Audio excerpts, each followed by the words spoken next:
চিটাগাংয়ের ভুল নাকি খুলনার দুর্দান্ত পারফরম্যান্স?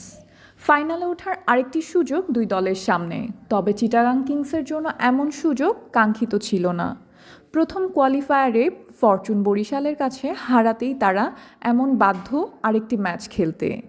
অন্যদিকে রংপুর রাইডার্সকে লজ্জার হার উপহার দিয়ে খুলনা টাইগার্স সুযোগটা অর্জনই করছে বলতে হবে।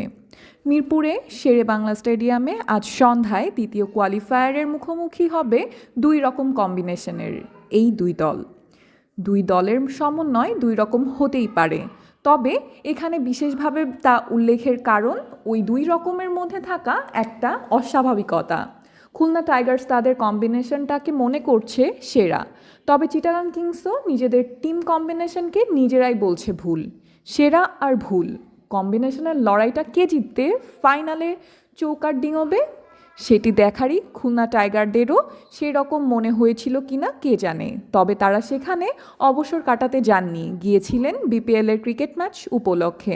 যদিও রিসোর্টে থাকার সময়টা ক্রিকেটারদের চিন্তা জুড়ে ছিল ব্যাডমিন্টন, অবসরের অবহেলার কারণেই হয়তো।